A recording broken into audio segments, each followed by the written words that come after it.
नमस्कार मेरे प्यारे दोस्तों। आज आपका एक बार फिर से बहुत बहुत स्वागत है। तो दोस्तों, हम चलते हैं अपनी नई दुनिया में। नई दुनिया का मतलब क्या?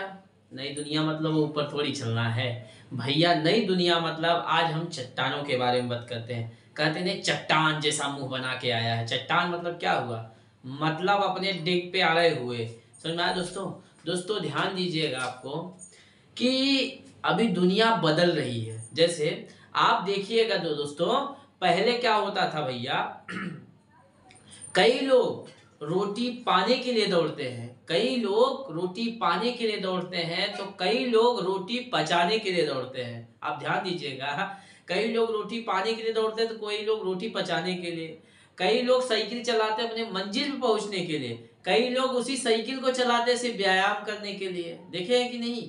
तो ये जीवन है दोस्तों। मतलब आप भी ऐसे करते रहिए। बस अपना जो मुख्य उद्देश्य है दोस्तों कि पढ़ाई करके, अभी मेन फोकस जो हम लोग का है रीडिंग, ओनली रीडिंग। समझ में आया भैया?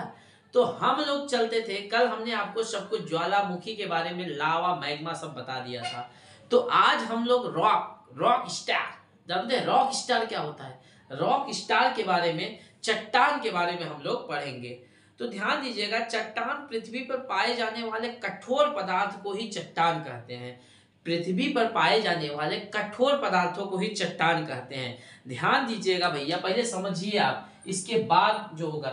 मान लीजिए ये हमारी क्या हो गई भैया, ये मान लीजिए पृथ्वी हो गई, ठीक है। अब ये पृथ्वी का हिस्सा हुआ भैया। पृथ्वी के नीचे मैग्मा, कल हम आपको बताए थे कैसे होता है। अगर आप आज क्लास में लेट आए हो तो कल की क्लास देखिएगा। जो जो पृथ्वी के अंदर मैग्मा होता है, धधकता हुआ, तो पृथ्वी के अंदर जो मैग्मा होता है, समझा? तो जब पृथ्वी के अंदर जो मैग्मा होता है, जब ये मैग्मा, ध्यान दीजिएगा, जब मैग्मा मान लीजिए ऐसा है, ठीक है, मान लीजिए यहां से मैग्मा निकल के ऐसा, समझ में आपको? मैग्मा निकल के ऐसा, मैग्मा यहां से निकल के ऐसा, जब मान लीजिए मैग्मा चट्टान बना दे। अब जब यहां से मैग्मा निकलेगा तो ऊपर क्या होगा भैया? लावा। समझ में? जब यही ठंडा हो जाएगा तो इसी को क्या कहते हैं? लावा। तो जब ये ठंडा होके कहीं पे तो इकट्ठा होगा, तो जब इकट्ठा होगा उसी को हम लोग कहते हैं चट्टान, अग्नेय चट्टान। क्या कहते हैं भैया? अग्नेय चट्टान। समझ में आया भैया? जब ये इकट्ठा होके बनेगा इसी को कहा जाता है भैया अग्नेय चट्टान। समझ में आया? अगर देखिए मैग्मा और लावा क्या है, मैग्मा भैया ध्यान दीजिएगा, मैग्मा किसे कहते हैं? अगर पृथ्वी के अंदर मैग्मा मतलब गर्म वस्तु, गर्म है तो मैग्मा हो गया। और लावा किसे कहते हैं भैया? लावा अगर वही चीज ठंडा हो गया तो लावा हो गया। समझ में आपको? तो मैग्मा और लावा का पृथ्वी के अंदर धधकती हुई गर्मी, कल हमने आपको पूरा बताया था। तो जब मैग्मा बाहर आता है, तो जब मैग्मा देखिए नीचे से जब बाहर आता है तो अपने साथ कई बहुमूल्य वस्तुएं बाहर लाती है। तो मैग्मा को थोड़ी पता है कि सोना ज्यादा महंगा है, चांदी ज्यादा महंगा है, लोहा ज्यादा महंगा है। भैया देखिए, सोना कोई महंगी चीज नहीं है। सोना हम आप महंगा बना दिए हैं। सोना मतलब लोगों की जरूरत है, पहन रहे हैं, तो सोना आप जैसे अभी आप देखिए टमाटर था, टमाटर का हाल क्या था? एक समय ऐसा था कि 25 रुपए पाव था, 150 रुपए किलो था। तो आप क्या करते थे? एक टमाटर लेते थे आराम से घर पे, आज 10 रुपया किलो हो गया। तो जो हमारी सोच पे जिसकी मांग हो गई तो वही। तो मैग्मा क्या करता है? अपने साथ बहुमूल्य पदार्थ जैसे सोना चांदी, ये सब भयानक, सोना चांदी मतलब लोहा हुआ, ये सब चीजें, अन्य पदार्थ इसमें आता है। तो जब मैग्मा में विस्फोट भयानक हो जाए, ये दूर दूर जाके फैल जाता है। जब मैग्मा ऐसे निकलता है तो इसमें जब भयानक विस्फोट हो जाए तो ये दूर दूर जाके फैल जाते हैं। समझ में आया? लेकिन अब जब दूर दूर जाके फैल जाएंगे, समझ में आपको? जब दूर दूर जाके फैल जाते हैं तो वहां पे क्या होती है भैया? मान लीजिए इकट्ठा हुआ, अब उससे हजारों साल बाद देखिए परत जम जाएगी। जैसे आप कमरे में छोड़ के जाते हैं, कहीं बाहर गए, फिर एक महीना बाद आते देखा करिए एक परत बन जाती धूल की। तो ऐसे ही मैग्मा पे ही बहुत परत परत दर दर बनती जाती है, ठीक है। अब जब कभी वही होता है, जेसीबी से आप खुदाई उदाई करते हैं तब उसी में मिलता है, समझ में? कापर की मात्रा, बॉक्साइट की मात्रा, तब आपको निकलते, अरे ये है कापर यहाँ मिलता। तो जहां पे अगर कापर बॉक्साइट ये सब मिले तो समझिए कभी न कभी इसमें ज्वालामुखी बहुत लंबा विस्फोट हुआ था। समझ में आया भैया? तो समझ जाइए कि यहाँ बहुत भयानक विस्फोट हुआ था। तो समझ में आया, जब मैग्मा धड़कता हुआ निकल के लावा बन के ठंडा हो जाए दूर दूर तक, तो वहां पे मैग्मा होता है। तो जो इकट्ठा होता है उसी को क्या कहा जाता है? आग्नेय चट्टान। आग की तरह भभकता हुआ हो, इसीलिए आग्नेय चट्टान नाम है। समझ, लावा के ठंडा होने से सबसे पहले क्या बनेगा? तो आग्नेय चट्टान बनेगा। अगर लावा के ठंडा होने से सबसे पहले क्या बनेगा? आग्नेय चट्टान होगा। इसको नोट कर, रुकिए मैं अभी फिर बताता हूं आपको। देखिए भैया, चट्टान क्या है? रॉक।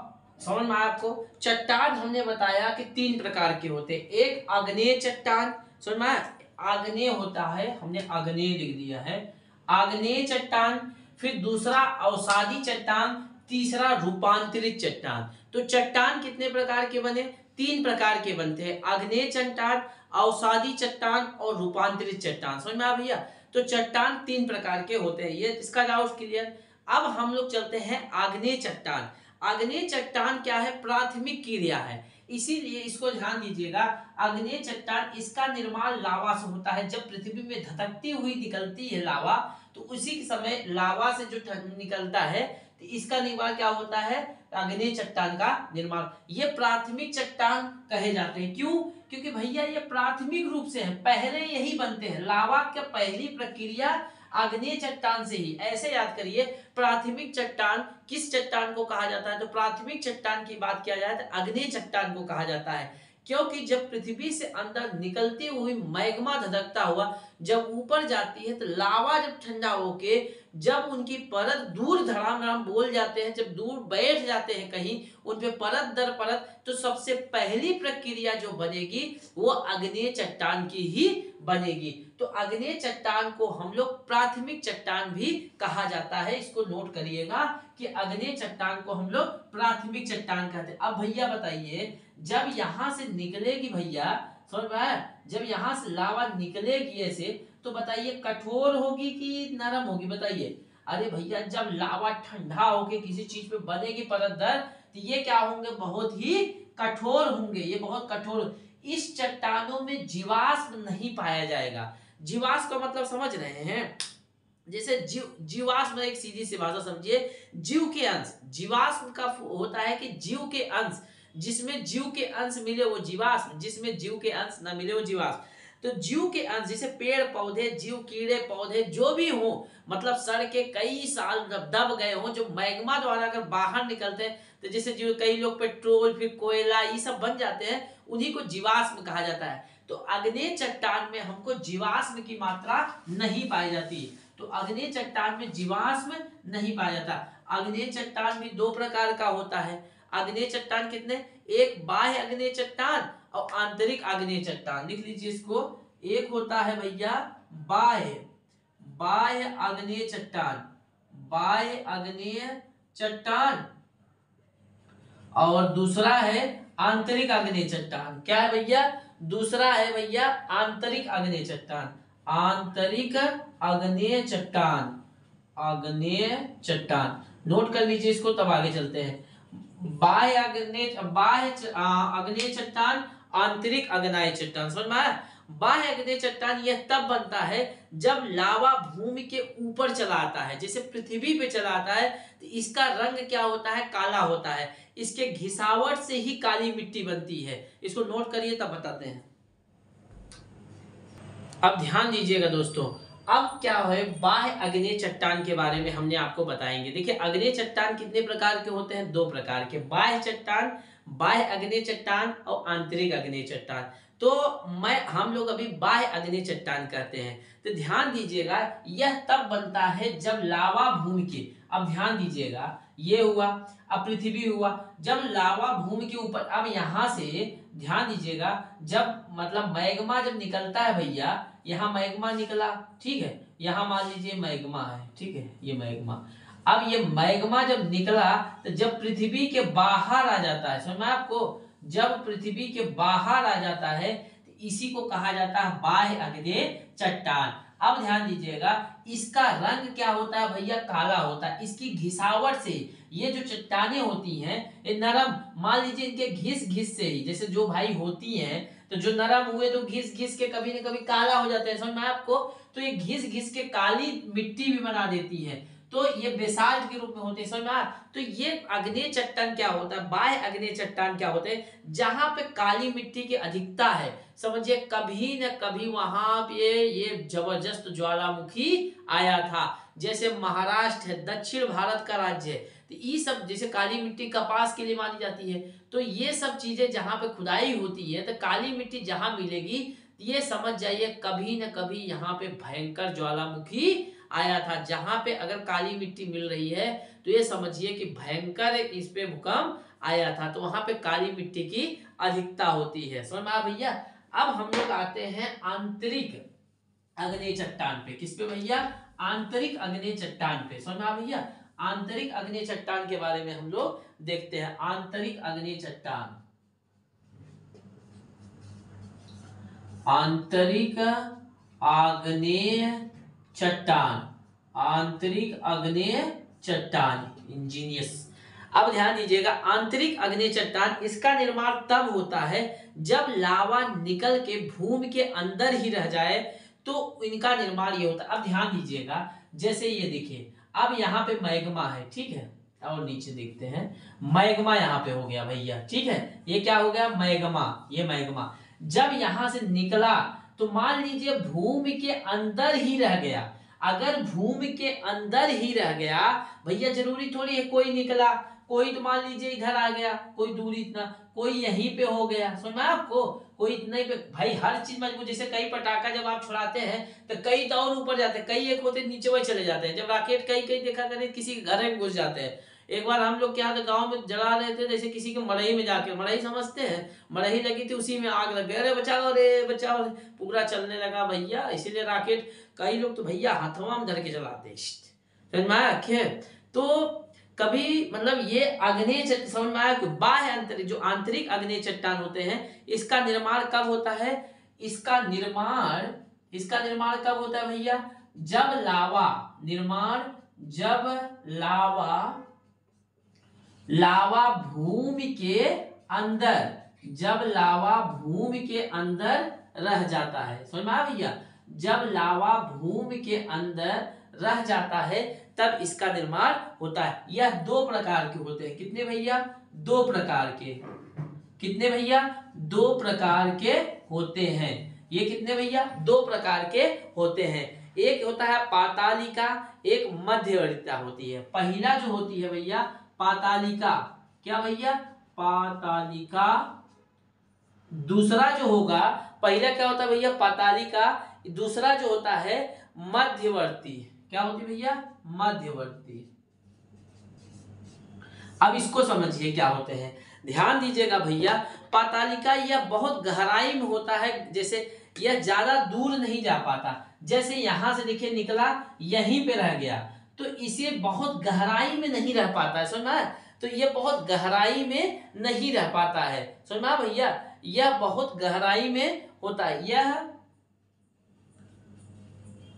यह बहुत गहराई में होता है, यह बहुत गहराई, भैया जैसे यहां से निकला तो आप देखिए गहरा तो है ना, यहीं से निकला, इसकी शक्ति तो नहीं थी, यहीं पे मुड़ गया, तो ये कहा गया कि बहुत गहराई में होता है भैया। पृथ्वी यहाँ ये नीचे ही रह गया अंदर, तो ये बहुत गहराई में होता है, समझ में आया। जैसे ग्रेनाइट और गैबोरा, इसका उदाहरण क्या है, ग्रेनाइट, ये सब ग्रेनाइट जो होती है ये मध्यवर्ती मतलब आग्नेय चट्टान में आते हैं, समझ में आया भैया। ये पतालिका क्या होती है, ये किसका था, पतालिका, ये भैया पतालिका का है, इधर समझिए, समझ में आपको, पतालिका का है। अब दूसरा जो हम लोग देखते हैं मध्यवर्ती, उल्टा हो गया था, समझ जाइए, पतालिका का बहुत गहराई में होता है। अब मध्यवर्ती का समझिए क्या होता है, इसका निर्माण तब होता है जब लावा भूमि के, इसका निर्माण तब होता है जब लावा भूमि के सतह पर पहुंच जाए। इसका निर्माण क्या होता है, जब लावा भूमि के सतह पर, ये सतह पे पहुंच जाए, इसका निर्माण तब होता है जब लावा भूमि के सतह पर, भूमि के सतह पर पहुंच जाए। समझ में आया भैया, जिसका निर्माण कब होगा, पहुंच जाए। जब भूमि की सतह पर ये पहुंच जाए तब इनका निर्माण मध्यवर्ती का होता है। समझ में आया भैया, मध्यवर्ती का निर्माण कब होता है, जब समझ में आए ये पहुंच जाए तब ना भैया, इसको नोट करिए। तो देखिए भैया, अब आते हैं हम लोग अवसादी चट्टानों पे। अवसादी चट्टानें क्या होती हैं, जब आग्नेय चट्टानें हमारे जमा हो जाती है। मैंने आपको पहले बताया कि जब पृथ्वी के अंदर से मैग्मा निकलता है, जब पृथ्वी के अंदर से मैग्मा निकल के लावा बन के जब ठंडा हो जाता है तो कहीं भी इकट्ठा हो जाता है तो आग्नेय चट्टान। तो आग्नेय चट्टान के बाद वो अवसादी कैसे बनता है, अवसादी क्या होता है, आग्नेय चट्टान के ही टूटने से बनता है। भैया जब कोई चीज जमा है वो तो क्षरण तो होगा नीचे, भाई क्षरण होगा ना, नीचे घिसावट होगी। भैया कोई चीज रख दीजिए ऑटोमेटिक कम नहीं हो जाता है। तो जैसे टायर देखिए, टायर नहीं दिखेगा, तो वैसे क्षरण से इनसे बनता है, चट्टानों के टूटने से बनता है। यह कई परतों में बनता है। समझ में आ रहा है, जैसे धीरे ये तो कई परतों में, इसलिए इसे परतदार चट्टान भी कहते हैं। क्या कहते हैं भैया, परतदार चट्टान। सभी ईंधन अवसादी चट्टानों से ही प्राप्त होते हैं। अवसादी का मतलब क्या हुआ भैया, जिसे मिस यूज, जो नहीं यूज करने, जो खराब हो गई, सब मिला के उसी को कहा जाता है भैया अवसादी। फालतू चीजें, जैसे देखिए कोई भी चीज हुआ, जैसे आप मान लीजिए केला खाए, केला का छिलका लगा के फेंक दिए, सेब खाए उसका छिलका रख दिए। अब मान लीजिए कोई कार्टून लाए, कोई टीवी लाए, अब जो कार्टून उसका खराब हुआ फेंक दिए, किसी चीज का वेस्टेज जो भी हुआ, ये सबको अवसादी में कहा जाता है। समझ में आया भैया, इसी को अवसादी कहा जाता है। तो अवसादी में समझ में आया, तो ये कई परतों में, इसीलिए परतदार चट्टान कहते हैं। सभी ईंधन अवसादी चट्टानों से, जितने भी हम लोग ईंधन प्राप्त करते हैं सब किससे प्राप्त होता है भैया, अवसादी से। इसे तलछट्टी चट्टान इसलिए कहते हैं कि ये छांट के बनता है, किसी तल को छांट के बनता है, इसे क्या कहते हैं, तलछट्टी चट्टान। सुना, प्राकृतिक गैस पेट्रोलियम अवसादी चट्टानों के ऊपर पाया जाता है। कहाँ पाया जाता है, ऊपर। ऊपर मतलब वो ऊपर मत समझिएगा, चट्टान के ऊपर पाया जाता है। समझ में भैया, अवसादी चट्टानों को द्वितीय चट्टान कहा जाता है। अवसादी चट्टानों को द्वितीय चट्टान कहा जाता है। तो प्राथमिक किसको, आग्नेय चट्टान को प्राथमिक, द्वितीय चट्टान जब अवसादी को, तो प्राथमिक के आग्नेय को। समझा, बालू पत्थर, चिकनी मिट्टी, चूना पत्थर, जो बालू होता है, पत्थर होता है, ये सब जो चिकनी मिट्टी जो टूट जाए आसानी से, तो उसी को अवसादी चट्टान कहा जाता है। समझ में भैया, अवसादी का नोट करिए। देखिए भैया, अब हम लोग चलते हैं रूपांतरित चट्टानों में। किसमें भैया, रूपांतरित चट्टानों में। समझ में आया भैया, रूपांतरित चट्टानें क्या होती हैं, ध्यान दीजिएगा। जब अवसादी चट्टानें और अग्नि, ध्यान दीजिएगा, जब यहाँ से मैग्मा निकलता है भैया, जब मैग्मा निकलेगा यहाँ पे से, सुनना, जब मैग्मा निकलेगा यहाँ से, जब यहाँ इकट्ठा हो जाएगा उसे अग्नेय होता है। जब इसका कल छठ उठ के बराबर हो जाए तो उसे अवसादी होता है। लेकिन जो रूपांतरित होता है जो बचा रहेगा, तो ये जो अवसादी और अग्नेय चट्टान, उसको ताप और दाब से एकदम बेच के, एकदम वो जैसे कहते नहीं कि करके एकदम ऐसा करके मसल दीजिए, तो इसको बेचारे को ताप से, ताप मतलब आग दबा दिए, और दाब से और कुछ दे, तो समझिए तब वो क्या बन जाता है, रूपांतरित चट्टाने। मतलब उसको समझिए जैसे किसी को मार जो आ रहा है मार रहा है, और एक आ रहा है कचर रहा है, तो ये ऐसे क्या बन गए भैया, रूपांतरित चट्टाने। समझ में आया भैया। तो क्या होता है, अवसादी व अग्नेय चट्टानों एवं ताप एवं दाब के कारण परिवर्तन से रूपांतरण हो जाने के कारण रूपांतरित चट्टानों का निर्माण होता है। जैसे संगमरमर, तो ये सब क्या होते हैं, आप बताइए, आपको समझ में आया कि नहीं भैया। तो रूपांतरण चट्टानों का मतलब समझ में आया कि नहीं भैया, आप बताइए, कितने लोगों को नहीं समझ में आया तो बताइए। तो समझ में आया भैया। तो पहले अगर जमा होगा अग्नेय, कल छट जाएगा अवसादी, जो काट छाट के मार के कर देगा तो उसको क्या हो जाएगा, क्या हो जाएगा, रूपांतरित चट्टाने हो जाएगा। समझ में आया भैया। तो सबसे अधिक मजबूत क्या होगी, अगर मजबूती की बात किया जाएगा, आप बताइए सबसे मजबूती में पहले नंबर पे कौन आएगा भैया, रूपांतरित चट्टाने। कौन आएगा भैया, रूपांतरित। और दूसरे नंबर पे क्या आएगा, अग्नेय चट्टान। भैया पहले बना है ना भैया, अग्नेय चट्टान। तीसरे पे क्या आएगा, अवसादी चट्टाने। समझ में आया भैया। तो ये चीजें थी, समझ में आया भैया। तो ये तीनों चीजें जितने थी, आप समझ में आ गया कि नहीं। अब अग्नेय चट्टान के लिख लीजिए आप लोग, हम नोट करा रहे हैं, आप लोग लिख लीजिए। जैसे देखिए अग्नेय चट्टान से रूपांतरण के बने शैली में लिख लीजिए, जैसे ग्रेनाइट हुआ, बेसाल्ट हुआ, ग्रेवो हुआ, ये सब क्या होते हैं अग्नेय चट्टान के। अवसादी चट्टान का स्लेट, संगमरमर, क्वार्टराइज होता है। रूपांतरित में सिस्ट और फलाइट, उसको ज्यादा इंपॉर्टेंट नहीं है, लेकिन इस चीज को नोट कर लीजिएगा दोस्तों। और आज अब आपका फाइनली ये चैप्टर क्लोज्ड, मतलब चैप्टर मतलब किताब क्लोज नहीं हुई है, ज्योग्राफी चलेगी। अब हम लोग चलेंगे एटमॉस्फियर, पृथ्वी पर कौन सी गैसें कैसे पाई जाती है, क्षोभ मंडल, समताप मंडल, आयन मंडल, इस सब के बारे में दोस्तों। तो आज के लिए हम लोग इतना करते हैं, मिलते हैं नेक्स्ट क्लास में दोस्तों। ऐसे ही पढ़ाई करते रहिएगा, कभी भी कुछ बनने के लिए तो तपना पड़ेगा भैया, जितना बड़ी आपको मंजिल मिलेगी उतनी बड़ी आपको तपना पड़ेगा। तो दोस्तों तपिए, लेकिन पढ़ाई करना है तो करना है। मिलते हैं नेक्स्ट क्लास में। जय हिंद, जय भारत।